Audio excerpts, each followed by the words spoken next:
Sangat menyedihkan. Bab 571. Mari kita makan.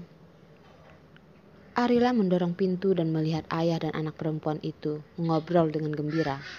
Dia bertanya, apa yang Rila kecil bicarakan dengan ayah? Bu, Rila tidak perlu pergi ke TK lagi. Rila kecil dengan cepat memberitahu ibunya kabar baik, berharap untuk membagikan kepada ibunya. Benarkah? Kamu tidak harus pergi ke taman kanak-kanak. Arila sedikit memandang Carson dan matanya juga tertuju pada Rila kecil, tanpa memandangnya. Mata Carson disengaja, membuat Arila merasa bahwa dia tidak memandang Rila kecil, tetapi sengaja mengabaikannya. Ayah berjanji pada Rila untuk tidak pergi ke taman kanak-kanak. Rila kecil sangat bersemangat sehingga dia menciumnya dengan ayahnya di lengannya. Kemudian dia melepas ayahnya dan melemparkan dirinya ke pelukan ibunya. Arila dengan hati-hati memegang Rila kecil, khususnya menghindari cedera di tubuhnya. Dia berkata, Rila sayang, tidak akan pergi jika kamu tidak mau pergi. Bagaimanapun bayi dalam keluarga mereka sangat cerdas. Apa yang anak lain bisa lakukan, dia juga pasti akan bisa. Apa yang anak lain tidak bisa, dia pasti akan bisa. Tidak pergi ke taman kanak-kanak, tidak ada hubungannya. Yang penting anak mereka bahagia. Di atas meja, Arila menyiapkan 3 stroberi untuk Rila kecil, buah pembuka sebelum makan. Seperti biasa, Rila kecil mengambil stroberi dan memasukkannya ke dalam mulutnya. Dia menggigit stroberi dan bersenang-senang. Carson mengambil tisu dan menyeka mulutnya. Sayang, makanlah dengan perlahan. Tidak ada yang akan merebut makananmu itu. Arila mengisi mangkuk Carson dengan semangkuk sup dan menyerahkannya kepadanya. Dia tidak berbicara dengannya. Arila juga tidak banyak bicara. Arila duduk di seberang Rila kecil dan memandang ayah dan anak perempuan itu. Hatinya hangat.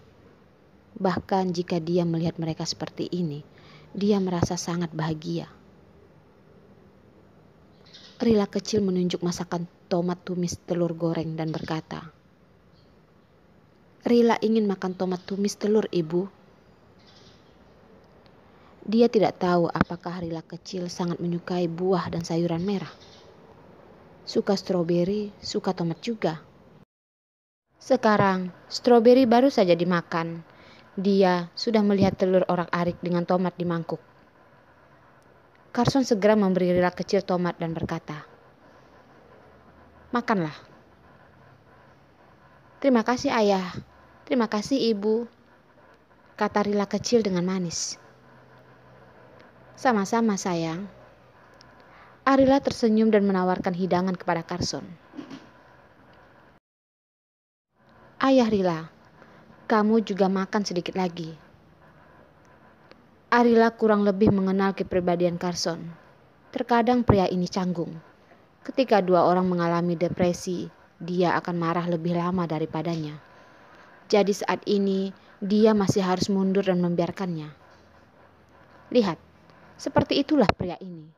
Dia membawakannya sayuran. Wajahnya segera membaik dan matanya pun kembali lembut. Seperti kata pepatah, kadang-kadang seorang pria seperti anak kecil. Carson adalah pria yang dingin, tetapi terkadang kepribadiannya sangat aneh sehingga dia benar-benar terlihat seperti anak kecil. Pada saat ini, jika dia juga peduli padanya, diperkirakan dia tidak akan mengatakan apapun padanya malam ini. Lupakanlah saja. Arila menggelengkan kepalanya diam-diam. Selalu dia yang menampungnya, merawatnya, dan sudah saatnya merawatnya dengan baik. Setelah makan malam, Carson bertanggung jawab untuk mencuci. Arila bertanggung jawab untuk memandikan Rila kecil dan membawa Rila kecil tidur. Tepat setelah dia membujuk Rila kecil untuk tidur, Carson diam-diam datang ke belakangnya, meraihnya dengan lembut di belakangnya dengan tangan yang kuat, membenamkan kepalanya di telinganya dan berbisik. "Arila, katakan padaku apa yang tersembunyi di hatimu." Arila meringkuk di lengan Carson yang kokoh dan berkata, "Carson, tolong beri aku 2 hari lagi untuk memikirkannya." Arila dalam keadaan gelisah sejak dia menjawab telepon hari itu. Dia tidak ingat apakah dia menyetujui permintaan dari pihak lain atau tidak. Ya, seperti yang mereka katakan, dia bisa memberitahu Carson tentang hal itu dan membiarkan Carson menghentikannya. Tetapi dalam kasus ini akan ada berita yang keluar. Tentu saja, dia tidak ingin melihat berita negatif tentang Carson itu keluar. Dan dia tidak ingin ada dampak pada reputasi Carson. Carson ingin dia menjadi baik. Dan dia ingin dia menjaga dirinya menjadi baik. Dan Arila ingin melakukan sesuatu untuk Carson. Seperti apa yang dilakukan seorang istri untuk suaminya. Daripada membiarkan Carson melakukan segalanya untuknya, dia tidak peduli tentang apapun. Carson membalikkan Arila, menarik rambutnya yang berantakan dari dahinya dan mencium dahinya. "Ya, tidurlah lebih awal." Carson selalu bersedia untuk menghormati keinginan Arila. Dia memintanya untuk memberinya 2 hari, dan Carson memberinya waktu untuk memikirkannya. Semuanya hening di tengah malam. Arila mengalami mimpi buruk lain, yang sudah bertahun-tahun tidak pernah dialaminya. Dalam mimpi buruk itu, banyak orang menunjuk padanya, bersumpah bahwa dia tidak tahu malu dan menikahi lelaki yang menangkap kakaknya sendiri. Laki-laki kakaknya berubah menjadi wajah Carson, dan Carson memandangnya dengan acuh tak acuh, seolah-olah dia orang asing baginya. Dia menyaksikan Carson berjalan pergi dengan Elisa di tangannya. Arila memanggilnya, tetapi Carson mengabaikannya. Dia berlari mengejarnya.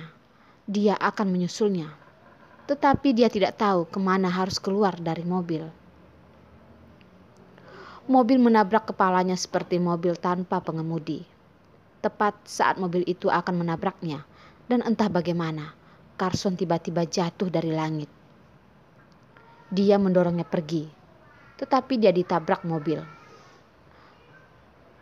Arila memperhatikan Carson yang ditabrak dan diterbang. Tubuhnya jatuh ke tanah lagi, memercikkan lingkaran debu. "Carson!" Arila memanggil namanya, tetapi tidak bisa bersuara. Dia ingin lari kepadanya, tetapi kakinya tampaknya terhambat oleh sesuatu. Dia tidak bisa bergerak sama sekali. Dia memperhatikan ketika darah perlahan mengalir keluar dari tubuh Carson dan keluar seperti lautan darah. "Carson, jangan lakukan ini. Jangan tinggalkan aku. Jangan." Arila melambaikan tangannya dan membuat dengkuran yang memilukan. Carson memeluk Arila dan memeluknya dengan erat.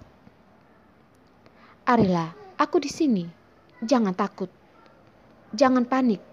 Itu hanya mimpi. Itu hanya mimpi." Suara magnetik rendah Carson menarik Arila keluar dari mimpi buruknya. Arila membuka matanya dan butuh beberapa saat untuk benar-benar bangun sebelum dia bisa melihat wajah Carson. "Carson?" Arila mengulurkan tangan dan menyentuh wajahnya, membelai setiap garis wajah Carson. "Benarkah ini kamu? Benarkah itu dia? Apakah Carson masih baik-baik saja?" "Ini aku." Carson meraih tangannya dan menciumnya. "Kau melihatnya lagi. Hidung dan matamu ada di sana. Kalau bukan aku, siapa lagi?" Arila memandang Carson dan menatapnya untuk waktu yang lama. Dia mengkonfirmasi bahwa orang ini adalah Carsonnya, dan Carsonnya tampak baik di depannya. Kecelakaan mobil yang baru saja terjadi itu hanya mimpi. Dia masih hidup dan berbaring di sampingnya. Arila meraih pinggang ramping Carson dan berbisik pelan di dadanya. Carson, kau masih di sisiku. Kau tetap di sisiku.